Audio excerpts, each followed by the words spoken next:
I'm new to this area. I moved to Alaska a little over a year ago. I work for the state's Division of Geological and Geophysical Surveys Coastal Hazard Program. I know it's a lot. It's there on the bottom of the screen if you're unsure of what I just said.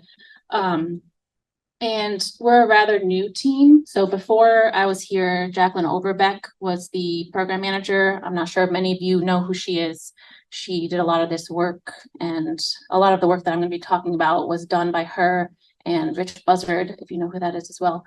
And I'm going to try to make it a little focus on the North Slope, but a lot of this work we the coast of Alaska and the YK Delta in particular. So what initiated the coastal hazards risk assessments? It kind of started with the development of the environmentally threatened communities. So in 2009, the Army Corps of Engineers conducted an erosion and flooding assessment that identified 187 communities as being threatened by erosion and flooding.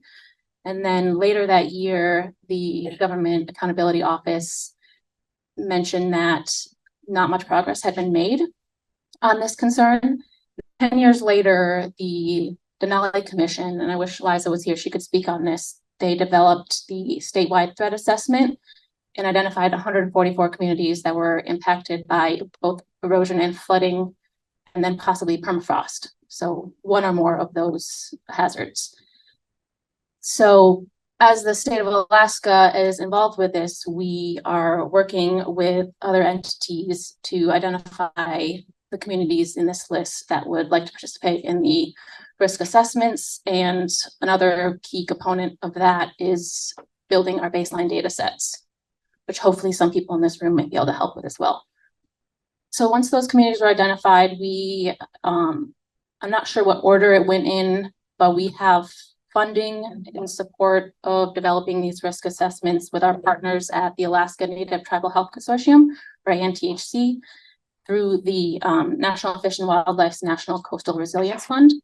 So we have funding to develop erosion and flood assessments for several communities throughout Alaska.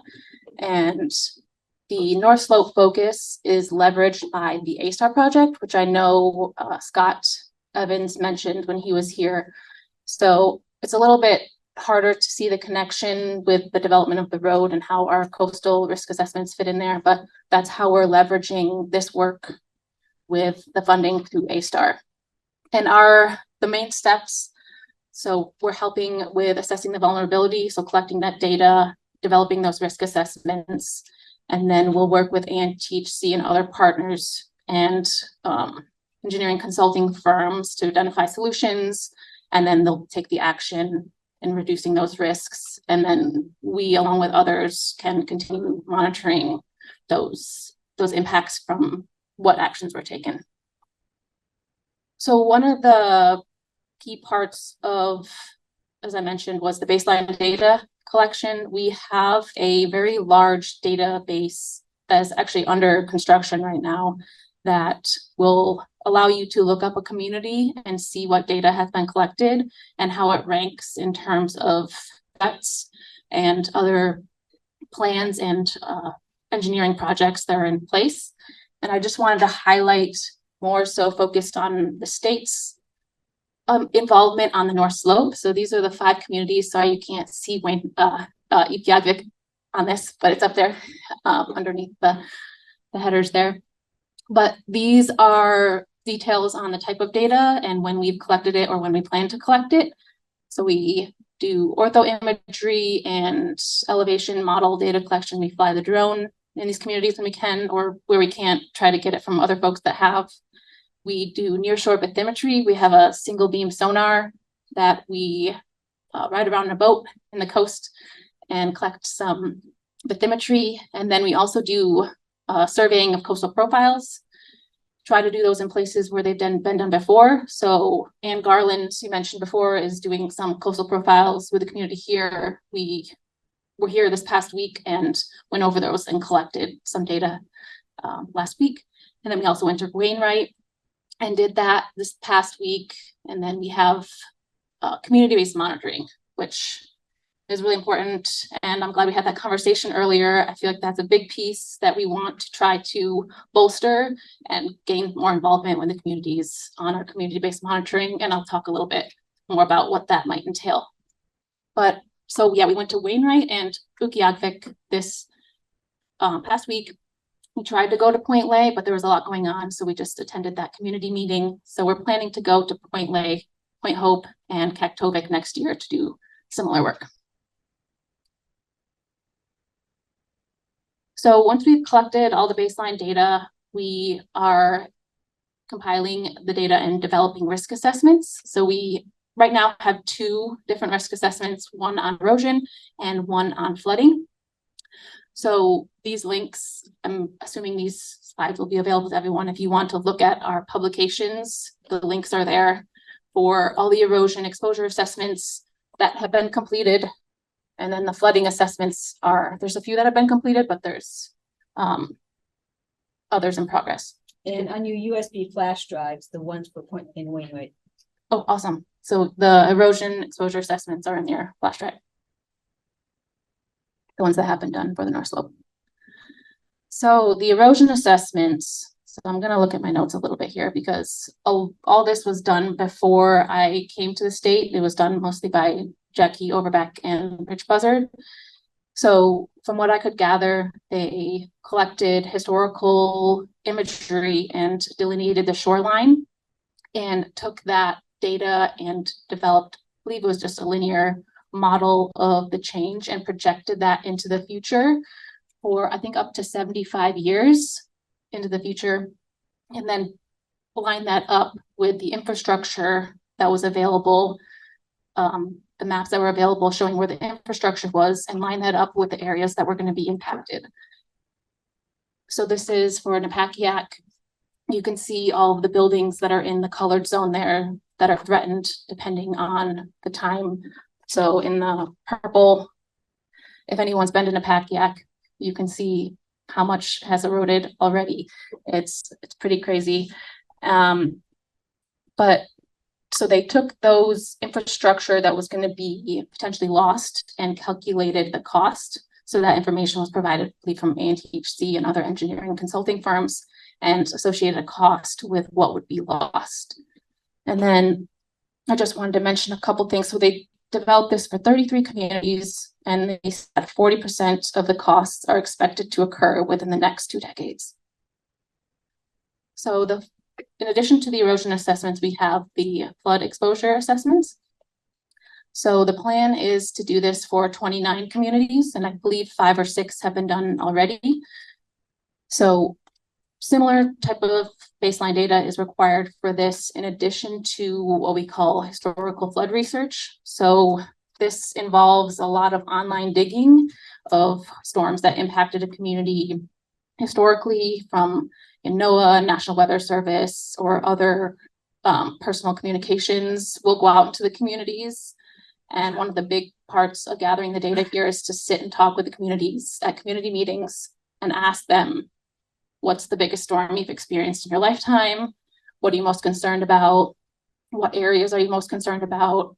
And potentially have them take us around the community and take data points, like post high water marks from their memory. So we'll go around to infrastructure that was impacted and take elevation data points. And then after all that data is compiled, we'll make an estimate of that flood to our best of our ability using whatever data we have. And I can talk about those methods more if you want, but we'll then categorize, or we'll order them. So we'll do all the storms, take all the measurements, and then compare it to infrastructure. So another key baseline data component is first floor elevations. And we partner with ANTHC to collect those. And then we'll line that up with storm events and categorize it based on the National Weather Service flood guidelines. So they have the major, moderate, and minor levels. And we'll categorize it so they can see which buildings are likely to be threatened by certain levels of storms, and how we're not doing any predictions. So we can't say into the future that these types of storms will continue, but based on historical record, if this type of storm were to happen again, this is what currently, based on current infrastructure. So we're not looking at past and what may have happened in the past. It's based on what current infrastructure is. So I know when Jana sent out an email about creating these presentations, we really wanted to focus on the solutions, and in and of itself, I think the risk assessments hopefully will be some sort of solution. And really the goal is to develop a product that will be most useful for the communities in applying for grants or funding or whatever it is they need. And one of the big questions I've had since starting is, are these flood assessments written in the correct way that is going to be most beneficial for the community? And I wasn't there during the project, so I didn't really get to be a part of those conversations, but as a team now, we're kind of thinking about that and trying to develop that and making sure that that is something that we are including in those reports moving forward. One of the solutions beyond the risk assessments is that baseline data collection, which is where we can involve the communities and doing that community-based monitoring. So for flooding in particular, we have flood staffs. We can put those out somewhere that is easily accessible, that people can take a photograph of during a flood event, of course, remaining safe, and then send that to us so we don't have to go out there and take any survey data.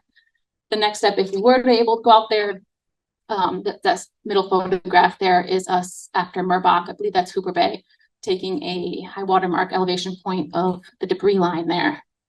So those are possible ways to get some more data from the community involving them from flooding events. And then we also have for erosion, we have time-lapse cameras. So the two photographs on the right are from cameras that we've installed in the community. This is Dillingham.